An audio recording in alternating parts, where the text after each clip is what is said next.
আজ আমি যাব এমন এক জায়গায় যেখানে আমি গত 7 বছর ধরে আর্ট শিখেছিলাম। আর সবথেকে ইন্টারেস্টিং ব্যাপার কি জানো, আজ আমি যাচ্ছি প্রায় 3 বছর পর সেই আর্ট সেন্টারে। সো চলো আর্ট সেন্টারে যাওয়া যাক, আর্টের দাদার সাথে অর্থাৎ আমার স্যারের সাথেও কথা বলবো আর তোমাদের সাথে সব কিছু আজকে শেয়ার করবো। গাইস এখন আর্ট সেন্টার এখানে চলে আসছি, এই যে আমার আর্ট সেন্টার।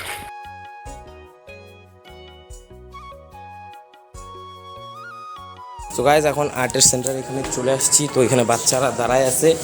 তো ভাই তোমরা আর্ট শিখো এখানে? হ্যাঁ। কতদিন ধরে? আচ্ছা ভাইটা লজ্জা খাই গেল, তুমি আর্ট শিখো কতদিন ধরে? একটু বলো, এইদিকে বলো, কিছু হবে না বলো। আচ্ছা যাই হোক, ওরা লজ্জা পাচ্ছে, তো চলো এখন ভিতরে যাই।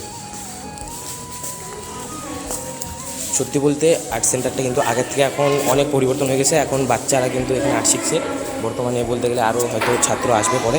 তো চলো আসো। তো দাদার কাছে এখন চলে আসছি, দাদা কিন্তু আর্ট করতেছে। তো চলো দাদার সাথে একটু কথা বলে নিই। দাদা আমাকে চিনছো? হ্যাঁ, তোমাকে চিনবো না মানে?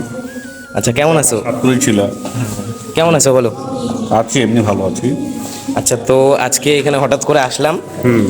তো এই যে আর্ট যে তুমি করাও, তো এখানে কি কি কোর্স আছে, মানে কি কি আর্ট করাও? আর্ট বলতে এখানে তো আমি কমার্শিয়াল আর্টটাই শেখাই বেশিরভাগ। তার সঙ্গে ফাইন আর্টও শেখাই, যারা কমার্শিয়াল আর্টটা ভালো করে রপ্ত করতে পারে। তারপরে তাদেরকে আবার ফাইন আর্টের দিকে নিয়ে যাই। আচ্ছা, একজন যদি ভালো আর্টিস্ট হতে যায়, তো আর্টিস্টের সব থেকে জরুরি কাজ কি? জরুরি কাজ হচ্ছে, মেন হচ্ছে ওর যে স্টুডেন্ট, ওর মানসিকতা থাকতে হবে আঁকার উপরে। আর দ্বিতীয়ত হচ্ছে কোনো একজন ভালো আর্টিস্টের সঙ্গ নিতে হবে, তাছাড়া তো আর ভালো আর্টিস্ট হতে পারবে না।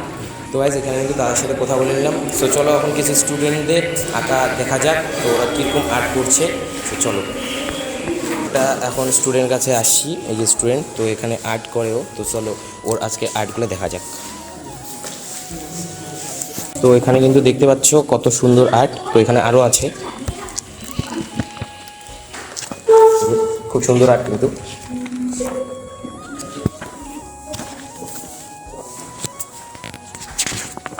তো এখানে আরেকটা আর্ট দেখতে পাচ্ছি, এটা কিন্তু স্কেচ আর্ট, এই যে স্কেচ আর্ট এই ভাইটা করেছে।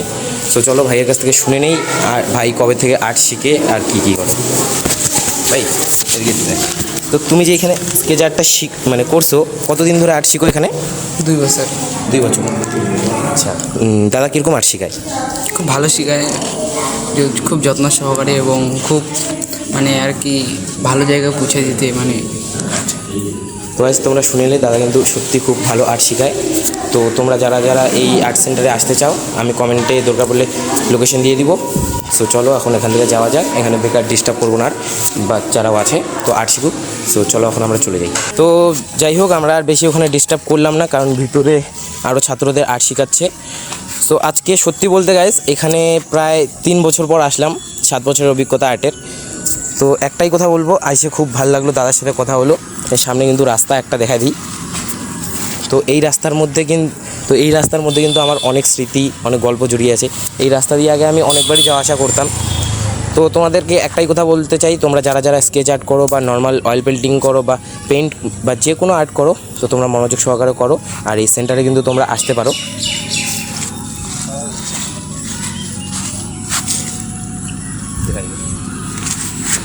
সো চলো আজকের মতো এটুকুই, দেখা হবে নতুন কোনো একটা লং ভিডিও বা শর্ট ভিডিওতে। আর এই ভিডিওতে তোমরা যত পারো একটু শেয়ার করো, সাপোর্ট করো। তো চলো টাটা।